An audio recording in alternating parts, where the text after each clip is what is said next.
You guys want to know what my favorite video game of all time is? It's indisputably Minecraft, a game I grew up with and one that genuinely changed my life. It's definitely not just me though. Minecraft is the best-selling video game of all time, and there are literally millions of people that grew up playing this game. Minecraft, for a lot of people, was how they discovered their creative side, or how they made friends, or made a living, or what they spent thousands of hours of their childhood playing. Minecraft is arguably the best, most impactful, most influential video game of all time. You guys want to know what was arguably the worst movie I've watched in a long time? You guys don't need me to answer. A Minecraft movie was not only a terrible film, but it was just disappointing. I mean, we all knew from the very first trailer of this movie that it wasn't what anyone was envisioning when it came to a film adaptation of our favorite game. Yet, despite the backlash, they carried through with it for another 7 months, and what we got was even worse than what we were all expecting. I think the thing that really frustrates me about the Minecraft movie is that it seems like there was not one person in charge of making this movie that had any idea of what made Minecraft so special to so many people. The team that made this movie, the ones that received their $150 million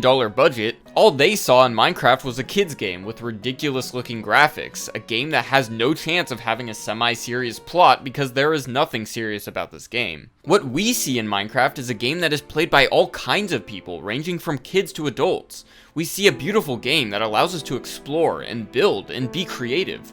We think about the unique worlds that we've created. We think about the hours spent building a structure. Yes, the Minecraft movie is a kid's movie, but that doesn't mean it has to lack anything serious or anything that can be appreciated by an adult. Think of WALL-E, Toy Story, all kinds of quote-unquote kids movies that are revered as fantastic films, ones that can be appreciated by anyone despite their age. And a Minecraft movie could have totally been something like that. Sure, the game doesn't have much of a story or characters, but believe it or not, there are things in this game that can be turned into something meaningful and cinematic. Take the poem that's shown to the player in the end credits, for example. It's a seriously powerful message about the game, and if the writers for this movie really needed some inspiration, this could have been a good place to start. And it's not like people haven't tried to write their own stories for what a Minecraft movie could be.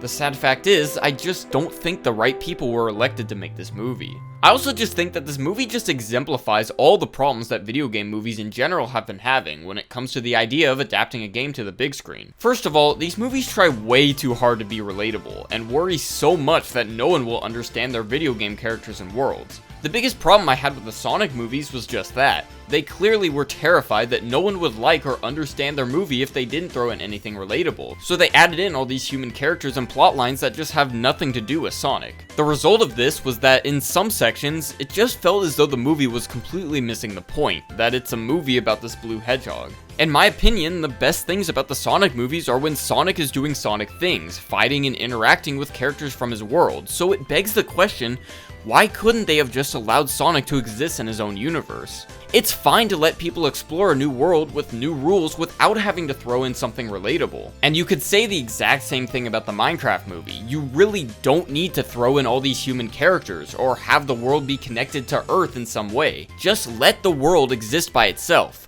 Trust me, people can grow to understand a new world if you just do it right, even one as weird as Minecraft. Tell me, when you first watch any movie that features its own unique fantasy world, take Star Wars or Lord of the Rings for example, did you understand anything about those worlds at first? No, you didn't, but you could just assume that everything you were seeing was just how things worked in that universe. And that's fine. You really only jumble things up when trying to connect a fantasy universe to the real world just for the sake of trying to make your story more relatable. But you know what's funny? Even though the Minecraft movie tries as hard as it can to be relatable, people that have never played Minecraft before are complaining that this movie relies too heavily on having played the game before. The Five Nights at Freddy's and Super Mario Bros. Movies had similar complaints, and that's because these movies were filled to the brim with references and nods to other games. For a person that has never played the game though, some of these things just seem random and out of place, making everything in this world seem a bit inconsistent. Lastly, and I know this is partly due to the fact that these games are typically marketed towards kids, but I never really feel that these movies have stakes. Either that, or I just don't care about the characters of these movies at all, whether it's because they're weak or because I just haven't had enough time to process their character development. The Mario movie was too fast, Sonic had characters I did not care for at all, Five Nights at Freddy's was fast and messy, and Minecraft, it was all of the above, and more. And yeah, these movies are a bit more kid-friendly, but even a film like Avengers Infinity War, a superhero movie whose primary audience does contain a lot of children, it's a movie that can get dark, and it can have very real stakes against characters that you can be really attached to despite your age. So now, let's get into the main subject of this video. After watching all 4 of these video game movies, the Super Mario Bros. Movie, the Five Nights at Freddy's movie, the 3 Sonic movies, and especially the Minecraft movie, I'm starting to get a little bit scared about the next video game movie, which is the Legend of Zelda movie, planned for release in 2027. I know I said that Minecraft is my favorite video game of all time, but the Legend of Zelda is by far the game I'm looking most forward to coming to the theater. The reason for that is because it's the first out of all of these games that I feel like could make a really good transition to the cinema. But you know what they have to do in order to do that? They have to not do any of the things that I just talked about. And as much as this might be copium, I really do like to think that the Legend of Zelda movie has a chance to avoid all these common video game movie flaws and become not just a good video game movie, but a really good film that can be enjoyed by just about anyone. So let's break it down. Firstly, I don't think that this film is going to try to attach its world to Earth or humanity. Given the fact that its world is already so similar to the real world, extra confirmed by the fact that this movie is going to be shot in live action with New Zealand's landscape as the setting, I'm really hoping that it stays away from what Sonic, Minecraft, and even the Mario movie to a lesser degree did with their worlds. Let Hyrule exist in its own contained universe, please, I'm begging you. It seems as though the Legend of Zelda movie is modeling itself partly after the legendary Lord of the Rings trilogy, due to the fact that they're both going to end up being a 3-part thing, the obvious correlation with the filming location, and the fact that both the Lord of the Rings and the Legend of Zelda fall under the same category of fantasy adventures. To me, this is already a really good sign, because not only is the Lord of the Rings a self-contained universe that can set a good example of how to introduce unfamiliars with things like different species and races, magic, and villains, but it's a series of movies that showcase the advantage of letting your plot get dark and serious. The Legend of Zelda, especially in comparison to Super Mario, can have some really dark moments.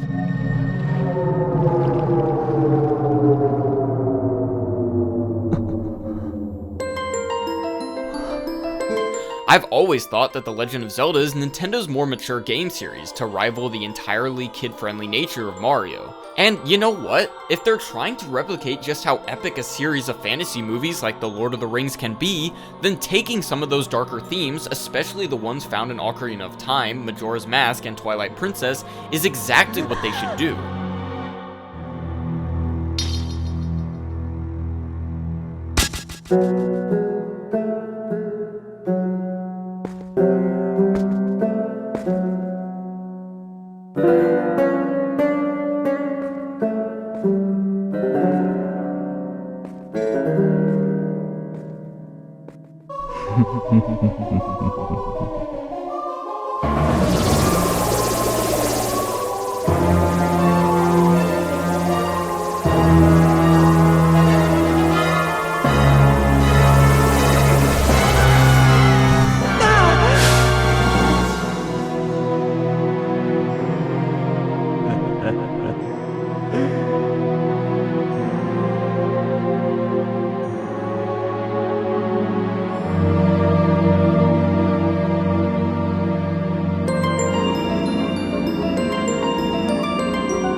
This movie needs to take risks, you know? If it's just generic, hero goes to save princess, kills big bad foe, sprinkle in some humor in every other scene, it's just gonna be generic and disappointing. I'm really hoping that they decide to go less safe with this, because The Legend of Zelda is so much more than that. I also really like the fact that they're already planning to split this cinematic experience into 3 movies, because, as I mentioned earlier, a large part of why I never was on the edge of my seat while watching these movies is because they were simply too short, and there was never any time for any substantial build-up. A large part of what makes The Lord of the Rings so epic and impactful is because the entire trilogy is 11 hours long. Throughout that duration, the movie is able to develop these characters to the point where you can be pretty emotionally attached to them by the end of the movies. This also makes the climactic finale the definition of absolute cinema, because there was so much build-up to that moment. I'm hoping that in planning for a 3-part series, the team developing the Legend of Zelda movie understands this, and tries to not only spend a lot of time developing characters and letting us get pretty involved in the universe,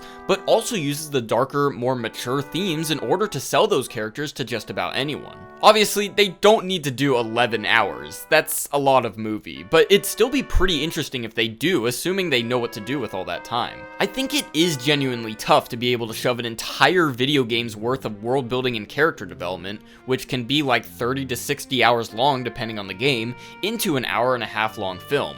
So I think it's a really great idea for them to do it in an entire trilogy's worth of movie. I'm hoping that this movie, 1, doesn't try really hard to integrate gameplay elements into the film, and 2, doesn't include an excessive amount of references to the games. The Minecraft movie did this thing where it just tried to shove in as many gameplay elements from Minecraft into the film as possible, a lot of which just felt completely unnecessary to the actual cinema part of what I was watching. It gets to the point where trying to stay true to the game is not going to help you in terms of a cinematic experience, and you should be willing to bend the rules a bit in exchange for making your movie better. Movies and video games are not at all the same thing, and I think that's something these companies are forgetting.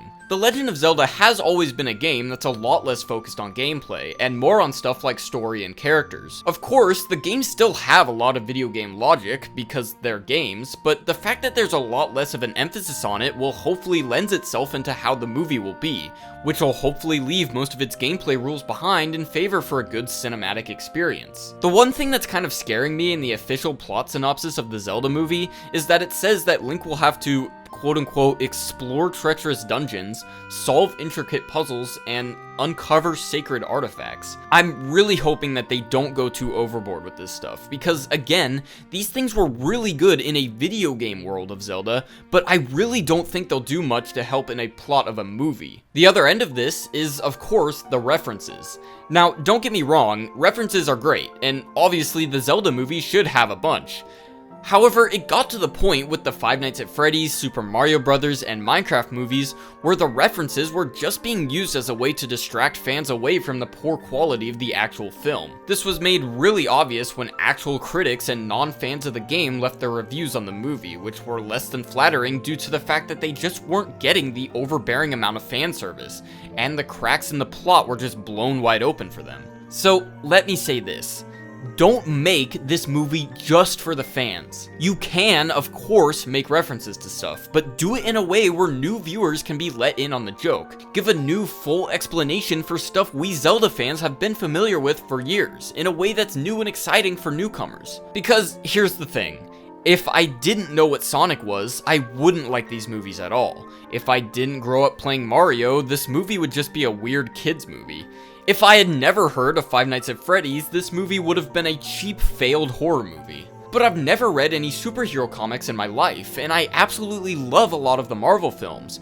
When I first watched The Lord of the Rings, I had never read the books. I didn't know anything about it when going into it, yet it ended up becoming one of my favorite series of movies of all time. The Legend of Zelda needs to break the mold that all of these video game movies have been setting.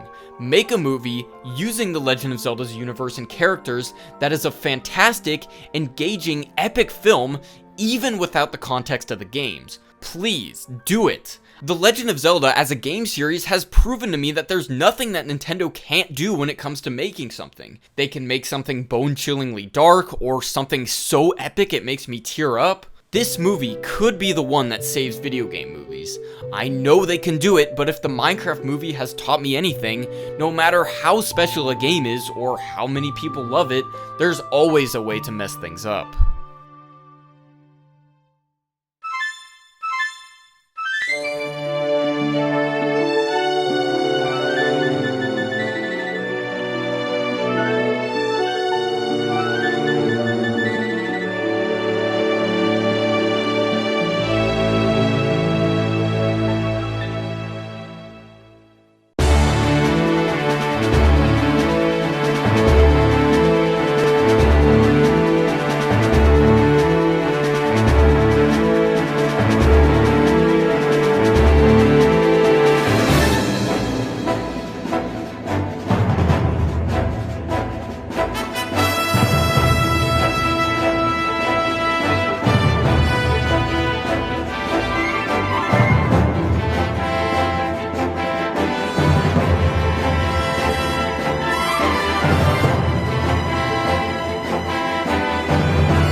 By the way, to those of you who still enjoyed the Minecraft movie despite how bad it is, don't let me take that away from you. I just really don't want to have to resort to making fun of how bad something is, or going absolutely insane over the smallest of references in order to make another video game movie entertaining. So here's to the Legend of Zelda movie doing the opposite of everything that the Minecraft movie did. Thanks for watching everybody, and I'll see you in the next one.